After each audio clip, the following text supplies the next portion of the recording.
Let me draw this as a footnote to the previous drawings, accommodation system and long-term system. It's linear as I've drawn it, but the design of an automatic camera has an unfortunate feature.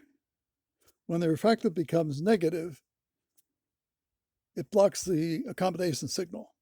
Thus you have blur at distance, or you say the eye is too short or too long, whatever.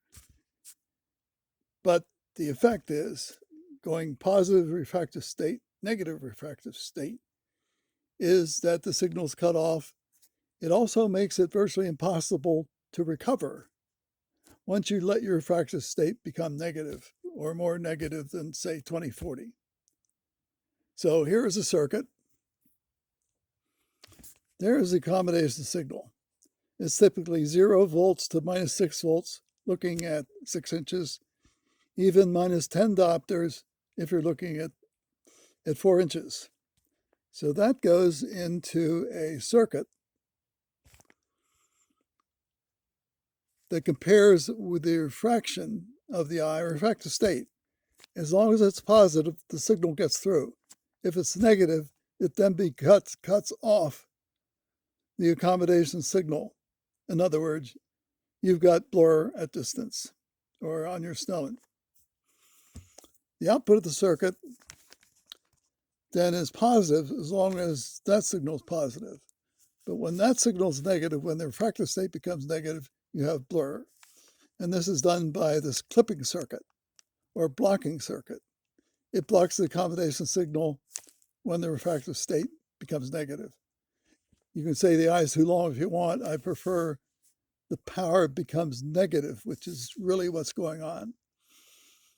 So this circuit will have a load on the far end. Then you need to buffer it with an op amp. But the basic concept I showed on a oscilloscope is the best way to show how clipping is done. So this is a footnote. It means that if you let your refractive state become more negative, you can't recover, and it makes it much more sense to begin prevention before it becomes a little bit negative. This is, of course, what Rupa Wong has understood.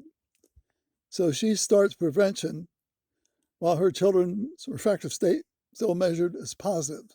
So she'll never get into this clipping problem when the refractive state is negative.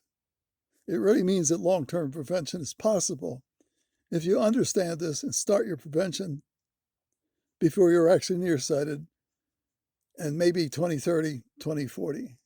But it really means long-term, getting rid of the close work. And that's exactly what Rupa Wong is doing.